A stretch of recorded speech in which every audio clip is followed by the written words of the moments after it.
My brother said I would never be successful. A year later, I bought his company. I never thought I'd be the kind of person to prove someone wrong out of spite. But when that someone is your older brother, the guy you grew up idolizing, it hits different. Growing up, I was always Ethan, the screw-up, while my brother Ryan was the golden child. Ryan was 3 years older, tall, confident, and always had that natural charm people just gravitated toward. I, on the other hand, was the quiet one, the one who always had potential but somehow never lived up to it. Our parents owned a small construction company in Ohio. Nothing huge, but enough to pay the bills and keep the family comfortable. Ryan started helping Dad as soon as he turned 16. He was a natural leader, good with numbers, and he had that business mindset from day one. Everyone assumed he'd take over someday. Me? I was more interested in design and tech. I loved tinkering with things, building websites, learning coding. I wasn't great at talking to people, but I was obsessed with creating something of my own. Still, in our house, tech stuff was seen as a waste of time. Dad used to say, "You can't build a house on a computer, son." Ryan would laugh. "Yeah, Ethan, maybe one day you can make an app that carries my lunch." It was supposed to be a joke, but when you hear that kind of thing for years, it starts to stick. After college, Ryan joined Dad full-time while I tried freelancing in web design. Money was tight. Some months I'd make barely enough to cover rent. Other months, nothing at all. I started to believe maybe Ryan was right. Maybe I wasn't built for success. Then, one Thanksgiving, everything boiled over. Our parents invited the whole family, cousins, aunts, everyone. The kind of gathering where people brag about promotions, new cars, and engagement rings. Ryan had recently taken over more responsibilities at the company, and he wouldn't shut up about it. He kept saying things like, "Business is booming, and we're thinking of expanding next year." Everyone was proud of him. I just sat quietly, pushing mashed potatoes around my plate. Then Aunt Marie asked me, "So, Ethan, what do you do these days?" Before I could answer, Ryan chuckled. "He's still trying to figure that out, Aunt Marie." "He's doing, what, websites or something?" I forced a smile. "Yeah, I do web development." Ryan smirked. "Oh, right, that's what it's called. I mean, I just don't get it. How's that even a real job? Do people actually pay for that stuff?" The whole table laughed. Even Dad cracked a smile. I felt my face burn. I muttered, "Yeah, they do." "You'd be surprised," Ryan leaned back. "Well, when you make your first million, let me know. Until then, maybe you should come work for me. I could use someone to handle social media." He said it like he was offering me charity. That was the moment something inside me snapped. After dinner, I went outside to get some air. It was snowing lightly, and the driveway was covered in frost. Ryan came out after a few minutes, still holding a beer. "Hey," he said, "don't take it so seriously, man." "I'm just joking." "Yeah, sure," I replied. "It's always a joke with you." He took a sip. "Look, Ethan, you're smart, but not everyone's meant to be an entrepreneur. That's okay. You just need some direction. I could really help you if you just—" "Work for you?" I interrupted. He shrugged. "Yeah. I mean, why not? You'd learn a lot." I looked at him and said quietly, "You'll regret talking to me like that someday." He smirked. "I doubt that." That night I went home and couldn't sleep. His words echoed in my head. "You're not meant to be successful." I realized that if I wanted to prove him wrong, I'd have to change everything. I started with a plan. First, I stopped freelancing for random clients. Instead, I decided to build something scalable, a software product. I didn't have much money, but I had time and grit. I spent nights learning everything I could about startups, SaaS, and marketing. I lived off instant noodles and black coffee for months. I barely talked to anyone. My idea was simple: a project management tool for small construction businesses. Ironically, I built it thinking about Dad and Ryan's company. They were still using spreadsheets and paper contracts. My goal was to create something that could help businesses like theirs manage projects, invoices, and workers digitally. I called it Build Wise. At first, it was terrible, buggy, ugly, slow, but it worked. I launched a beta version on Reddit and in a few Facebook groups. Within a week, 40 people signed up, then 100, then 500. It wasn't life-changing money, but it was momentum. I was finally building something real. One night, around 2 a.m., I got an email notification. New subscription, $199. Someone had just bought the yearly plan. I stared at the screen, shaking. That was the moment I knew. It was possible. Over the next few months, I reinvested every dollar. I built better servers, hired a freelance designer, and spent hours talking to customers. I'd wake up at 6 a.m., work until 2 a.m., sleep for a few hours, and do it again. My apartment looked like a war zone. Pizza boxes, sticky notes everywhere, 2 monitors glowing in the dark. Meanwhile, Ryan was thriving. His company had expanded, but I heard through mutual friends that they were struggling with managing projects efficiently. Workers complained about confusion, late payments, and lost paperwork. The irony didn't escape me. Then, about 6 months after that Thanksgiving, I got a LinkedIn message. It was from Ryan's operations manager. "Hey Ethan, I came across your software BuildWise. We're looking for a better way to manage our workflows. Would you be open to a demo?" My heart stopped. I scheduled a demo the next day. I didn't mention who I was related to, just introduced myself as the founder. I gave the presentation like my life depended on it, and at the end she said, "I think this could really help us. I'll bring it up with Ryan." That night, I couldn't stop smiling. Things were about to get interesting. The next week, I woke up to an email from Ryan himself. "Hey Ethan, didn't know this was your software." Small world, huh? The team liked it. "Maybe we can discuss pricing." For a moment, I just stared at the screen, stunned. It was the first time he'd acknowledged what I was doing. Not as a joke, but as something real. I replied, keeping it professional. "Glad to hear that. I can schedule a call to discuss details whenever you're ready." He replied within minutes. "Sure, let's do Friday at 10. That Friday, I joined the video call. Ryan was there, sitting in a polished office, his name behind him on a glass wall. RJ, Constructions CEO. He smiled like nothing had ever happened. "Hey, little brother," he said casually. "Guess you finally made something useful." I forced a polite grin. "Guess so." He leaned back in his chair. "So, tell me, how does this thing work?" "Looks decent." I walked him through the software. Project dashboards, automated invoicing, digital contracts, worker tracking. He nodded a few times, pretending to be impressed. Then came the kicker. "So, what's your rate for a company like ours?" he asked. I had already decided on my pricing tiers. Small companies paid $99 a month. Larger ones, $499. His company fit the larger tier. So I said, $499 a month. Ryan chuckled. "You serious? For a few buttons and charts?" "Actually," I said calmly, "for a system that'll save your company hundreds of hours a year." He tilted his head. "Still sounds steep. How about $100, just 'cause we're family?" I smiled. "Business is business, Ryan." He laughed, but there was something behind his eyes.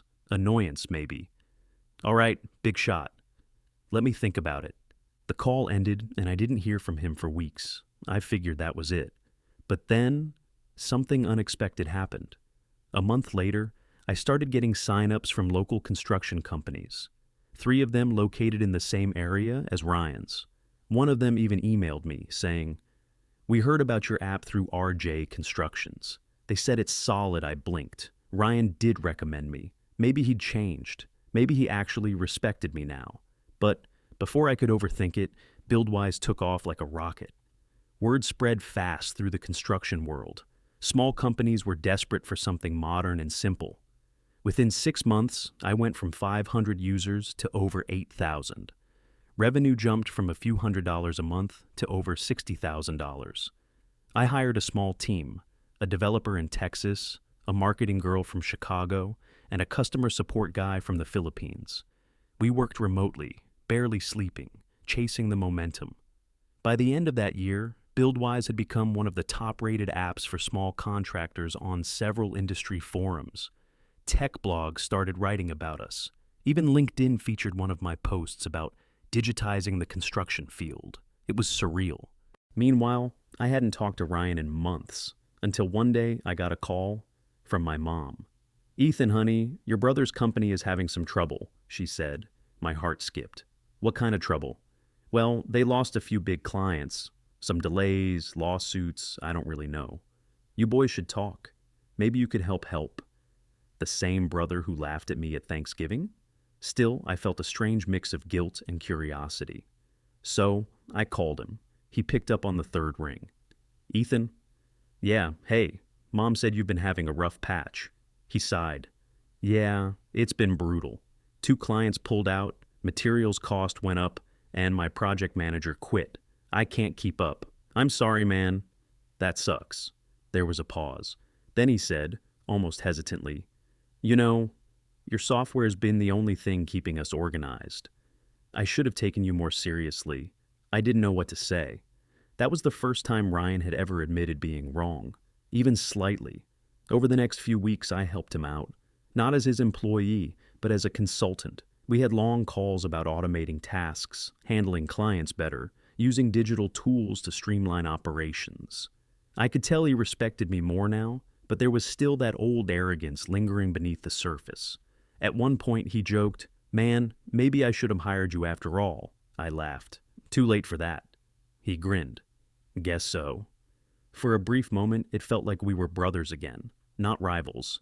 But then things shifted. BuildWise started attracting investors. 2 venture firms reached out, offering seed funding. I was hesitant at first, but after a few negotiations, I secured $1.2 million in funding to scale operations. That changed everything. We rebranded, hired a PR team, launched ads, and within 4 months, our user base doubled again. Construction companies from across the country, even Canada, were signing up. My inbox was a flood of partnership offers. I upgraded from my tiny apartment to a small office downtown. For the first time in my life, I felt like I'd made it. Then came the day I got an email with the subject line, Potential Acquisition, RJ Constructions. At first I thought it was spam, but when I opened it, I froze. Ryan's company was up for sale. Apparently due to several failed projects and unpaid debts, Ryan had been forced to list his company. He'd overextended, too many expansions, too many loans, too much pride. The market downturn had hit hard, and now he was drowning. Out of curiosity, I contacted the broker handling the sale. We had a polite conversation, and I asked, What's the asking price? He said, They're looking at around $3.1 million, but given the financial situation, we'd consider lower offers. I sat back in my chair, staring at the wall. My brother's company, the one he built, the one that defined his entire identity, was collapsing. And the irony? My software was being used by almost all his competitors. I didn't make a decision that day. I couldn't. It felt wrong. Too personal. But that night, I couldn't sleep. I kept thinking about that snowy Thanksgiving, about the laughter, the smirk, the words. You'll never be successful. And I realized, this wasn't revenge. It was closure. A week later, I called my investor friend, Mark. He was a sharp guy who loved deals with good stories behind them.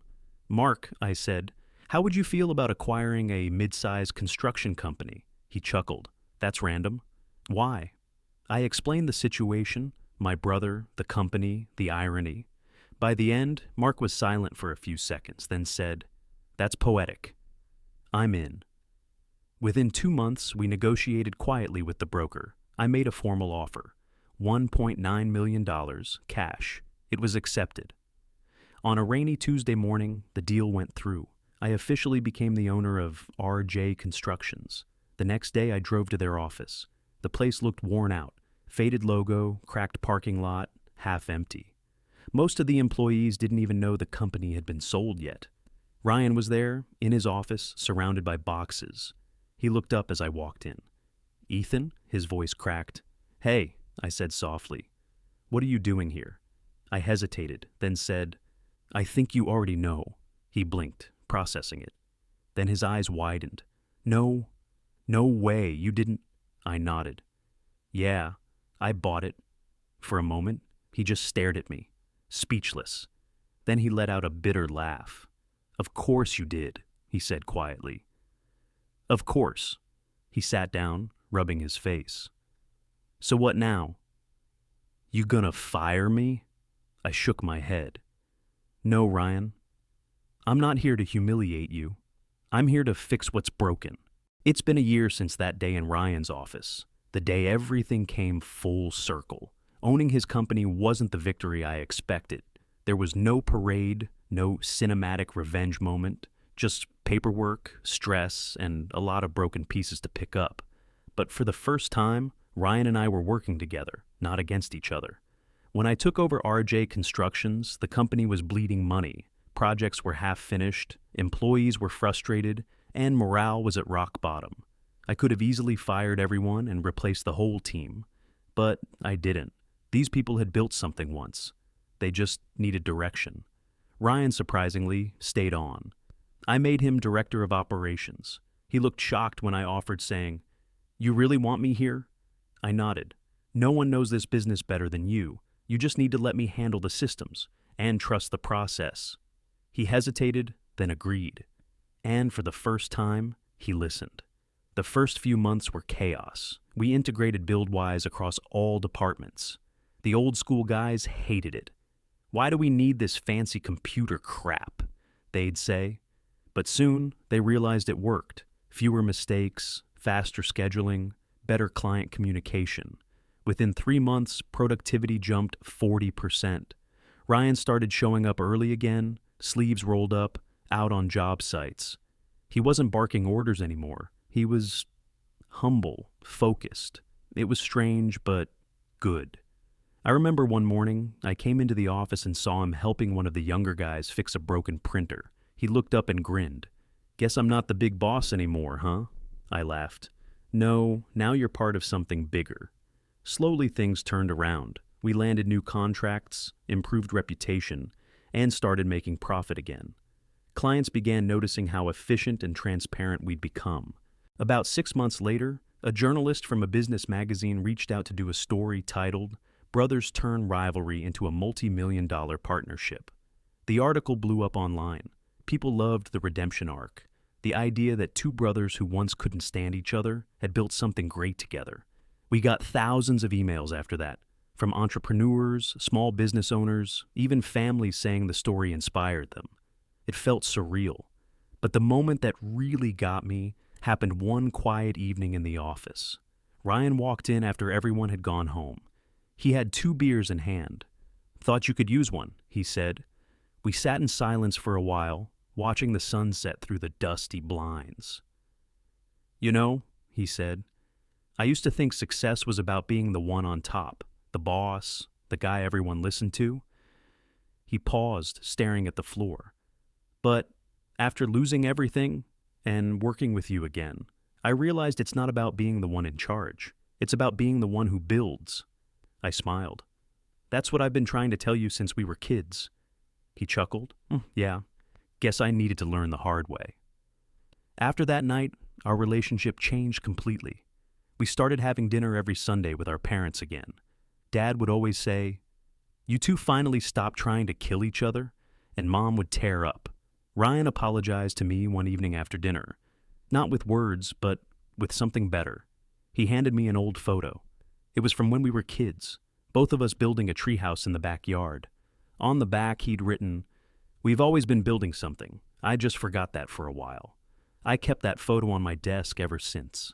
By the end of that year, RJ Constructions had fully merged with BuildWise under a new name, Wise Build Group. Ryan and I co-owned it, 50-50.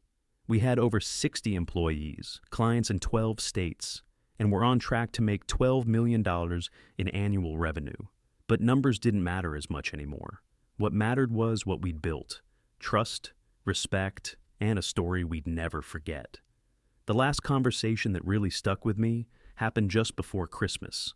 We were walking out of the office after a long day, snow falling again, just like that night years ago when he told me I'd never be successful. He looked at me and said, "You remember that night I told you you'd never make it?" I nodded. "Yeah, hard to forget." He smirked. "Well, turns out I was right." I frowned. "What?" He laughed. "You didn't just make it, Ethan. You went way beyond what I thought was possible. You built something out of nothing, and somehow pulled me along with you." I grinned. Guess you finally made something useful too. He shoved my shoulder, laughing. Screw you. We stood there, snow falling quietly around us, the office lights glowing behind the glass. For the first time in my life, I felt peace. If you'd told me a few years ago that I'd end up buying my brother's company, I would have laughed in your face. But life has a funny way of teaching lessons, not just to the people who doubt you, but to the people you become in the process. I didn't buy his company to destroy him. I bought it to save both of us from who we used to be. Because sometimes, success isn't about proving someone wrong. It's about proving to yourself that you can rise without hating the ones who held you back. And that's the story of how my brother told me I'd never be successful, and how, a year later, I bought his company and gave him a job.